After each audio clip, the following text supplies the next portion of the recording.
नमस्कार। मैं डॉक्टर श्वेत प्रकाश, सहायक प्राचार्य हिंदी, अखिल भारतीय संस्कृत हिंदी विद्यापीठ खम्हार, बेगूसराय। आज आपके समक्ष विभिन्न साहित्यकारों द्वारा हिंदी साहित्य के इतिहास का काल विभाजन और नामकरण करने का जो प्रयास किया गया है उसे प्रस्तुत करूंगा। विभिन्न साहित्यकारों ने हिंदी साहित्य के इतिहास का काल विभाजन करने से पूर्व उसके कुछ आधार निश्चित किए हैं। जैसे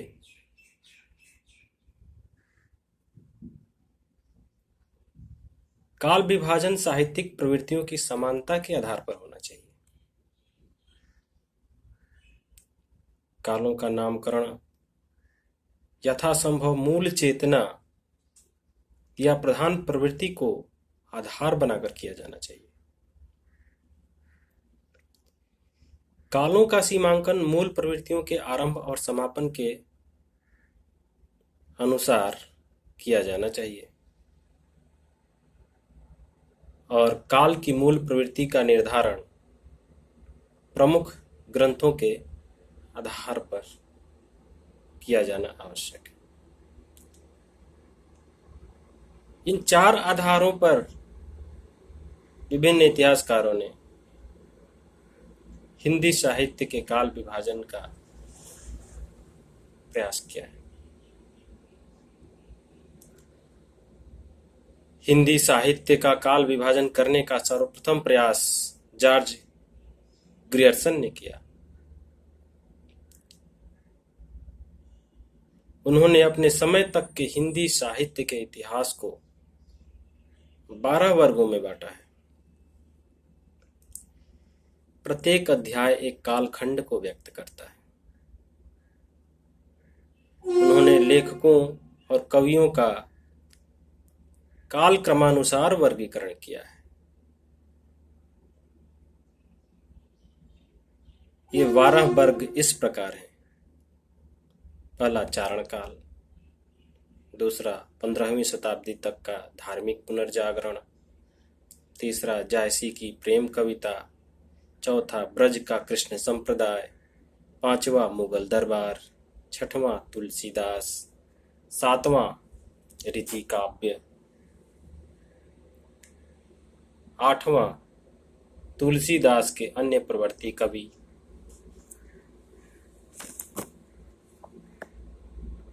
नौवां 18वीं शताब्दी, 10वां कंपनी के शासन में हिंदुस्तान,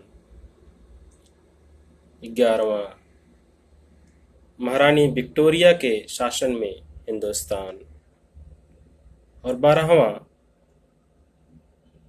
वर्ग है विविध। जॉर्ज ग्रियर्सन ने ये जो प्रयास किया है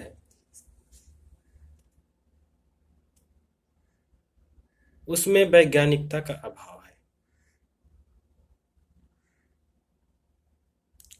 काल विभाजन में वर्गों की संख्या अधिक होने के कारण उसे काल विभाजन मानना उपयुक्त नहीं है।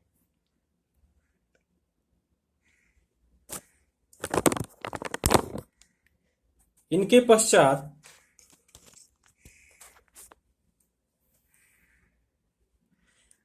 हिंदी साहित्य का संभवतः सर्वाधिक बड़ा विभाजन और नामकरण करने वाले मिश्र बंधु हैं। अपने मिश्र बंधु विनोद में उन्होंने समस्त हिंदी साहित्य के 6 काल बताए। इनमें से किसी भी काल के कई उपभेद किए हैं और वो भी विभिन्न आधारों पे। मिश्र बंधु का काल विभाजन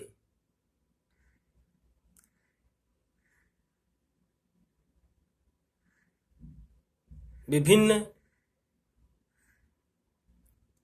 उपभेदों को भी सामने लाता है। जैसे मिश्र बंधु द्वारा हिंदी साहित्य को 6 विभागों में विभक्त किया गया है। आरंभिक काल, माध्यमिक काल, अलंकृत काल, अज्ञात काल, परिवर्तन काल और वर्तमान काल।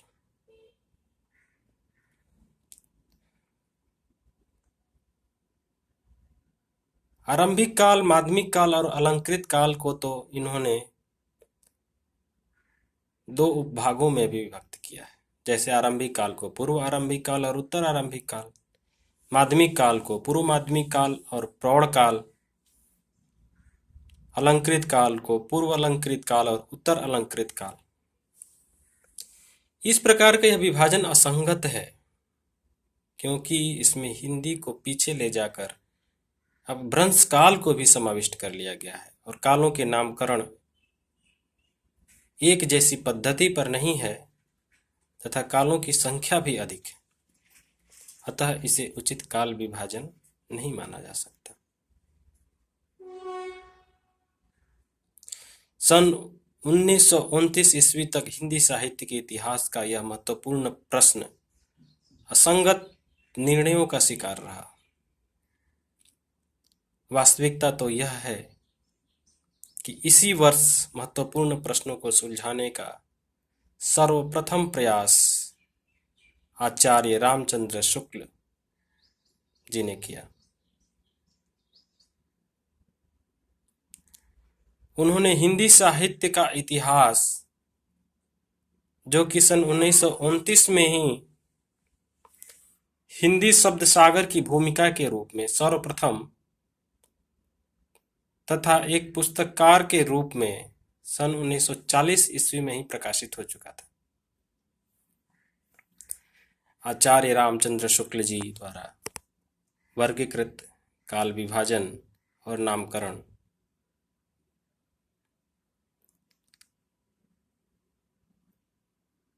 काफी लोकप्रिय साबित हुआ। उन्होंने हिंदी साहित्य के इतिहास को 4 भागों में विभक्त किया: आदिकाल, पूर्व मध्यकाल, उत्तर मध्यकाल और आधुनिक काल।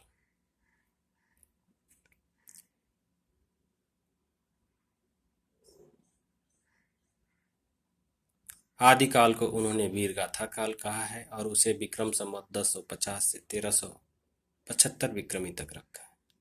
उसी प्रकार पूर्व मध्यकाल को भक्ति काल नाम देते हुए उसे विक्रम संवत 1375 से 1700 विक्रमी तक रखा है।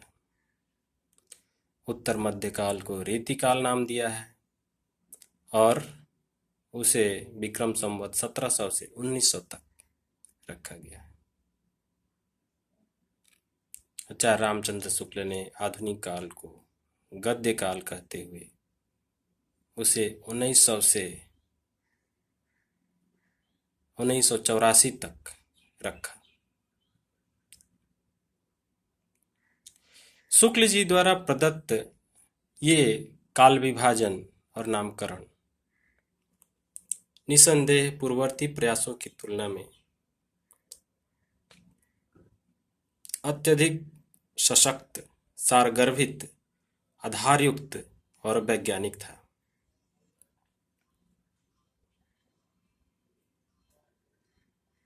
इसी कारण दीर्घकाल तक इसको मील का पत्थर मानकर अकाट्य रूप से स्वीकार किया गया और निसंदेह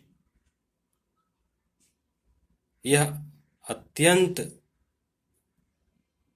लोकप्रिय सिद्ध हुआ।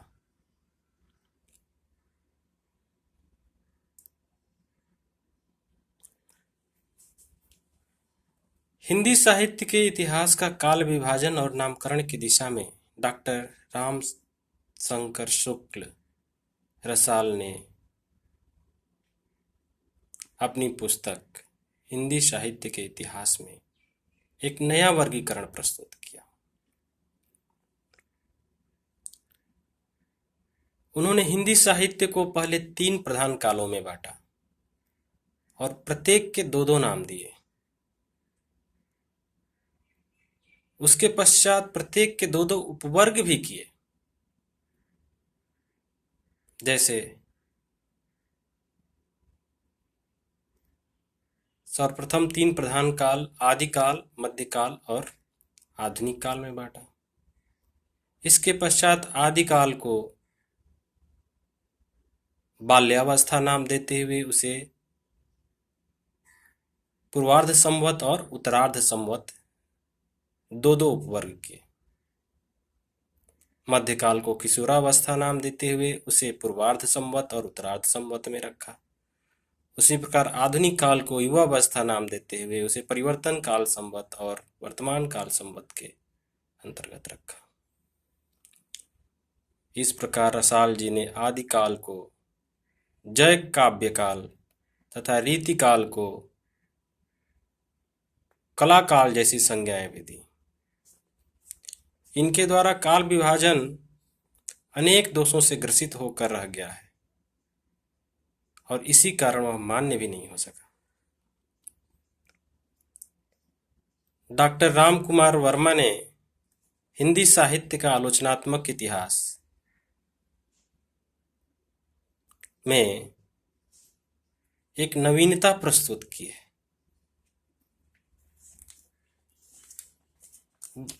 यह उनके आदिकाल के नामकरण में काफी सराहनीय रही। वर्मा जी द्वारा काल विभाजन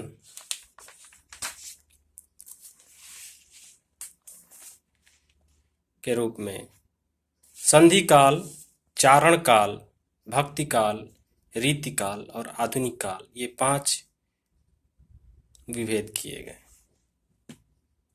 संधि काल को इन्होंने संवत 750 से 1000 विक्रमी तक रखा। चारण काल को संवत 1000 से 1375 विक्रमी तक, भक्ति काल को 1375 से 1700 विक्रमी तक, रीति काल को संवत 1700 से 1900 विक्रमी तक और आधुनिक काल को संवत 1900 से अपने जीवन काल तक माना। प्रारंभिक काल के नामकरण के अतिरिक्त उनके द्वारा निर्धारित अन्य नामकरण हूबहू रामचंद्र शुक्ल के विभाजन के अनुसार ही प्रतीत होता है।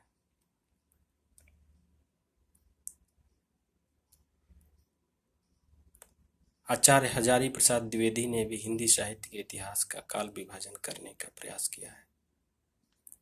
उन्होंने इसे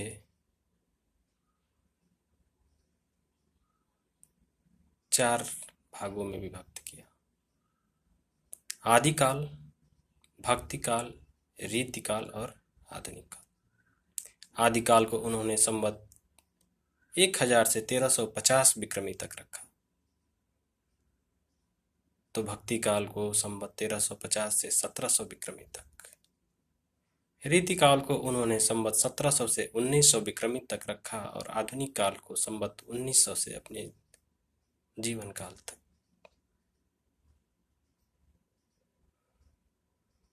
डॉक्टर धीरेन्द्र वर्मा ने भी काल विभाजन का प्रयास किया, लेकिन उनकी दृष्टि भाषा विकास पर ही अधिक रही। इस कारण उनका यह काल विभाजन मान्य नहीं हुआ। श्री राहुल सांकृत्यायन के द्वारा किया गया काल विभाजन और नामकरण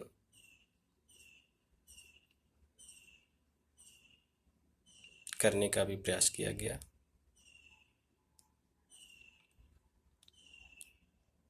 उन्होंने इसे 5 भागों में विभक्त किया है: सिद्ध सामंत युग, सूफी युग, भक्ति युग, दरबारी युग और नवजागरण युग। शुक्ल जी द्वारा दिया गया नाम सिद्ध सामंत युग निसंदेह नया है, वैसे यह अपने आप में उपयुक्त नहीं है।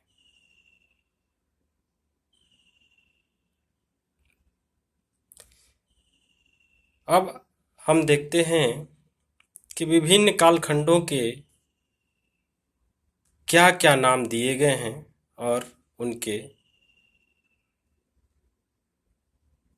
नामकरणकर्ता कौन कौन है।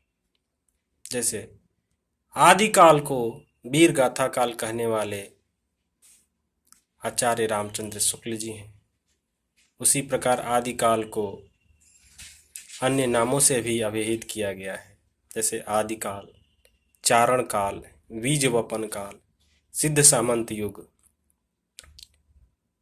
आरंभिक काल और प्रारंभिक काल। आदिकाल को आदिकाल हजारी प्रसाद द्विवेदी ने कहा, तो चारण काल डॉक्टर रामकुमार वर्मा ने, महावीर प्रसाद द्विवेदी ने उसे बीज वपन काल कहा, तो राहुल सांकृत्यायन ने सिद्ध सामंत युग, मिश्र बंधु उसे आरंभिक काल कहते हैं, तो डॉक्टर गणपत चंद्र गुप्त प्रारंभिक काल। इसी प्रकार उत्तर मध्य काल का नामकरण भी विद्वानों ने अलग अलग किया है। रामचंद्र शुक्ल ने उत्तर मध्य काल को रीति काल कहा है, तो मिश्र बंधु ने अलंकृत काल, विश्वनाथ प्रसाद मिश्र ने उत्तर मध्य काल को श्रृंगार काल के नाम से अभिहित किया है। उसी प्रकार हम आधुनिक काल को देखें तो आचार्य रामचंद्र शुक्ल ने उसे गद्य काल कहा है, जबकि मिश्र बंधु ने वर्तमान काल। इस प्रकार आज हमने देखा कि विभिन्न साहित्यकारों, विभिन्न विद्वानों ने अपने अपने ढंग से हिंदी साहित्य के इतिहास का काल विभाजन और नामकरण करने का प्रयास किया।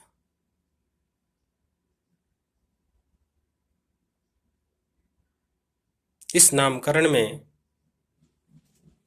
आचार्य रामचंद्र शुक्ल का काल विभाजन और नामकरण सर्वाधिक लोकप्रिय हुआ और उसे ही विभिन्न विद्वानों द्वारा अपनाया गया, और बाद में तो कई विद्वानों ने उन्हीं के काल विभाजन और नामकरण को थोड़े बहुत हेर फेर के साथ प्रस्तुत किया है।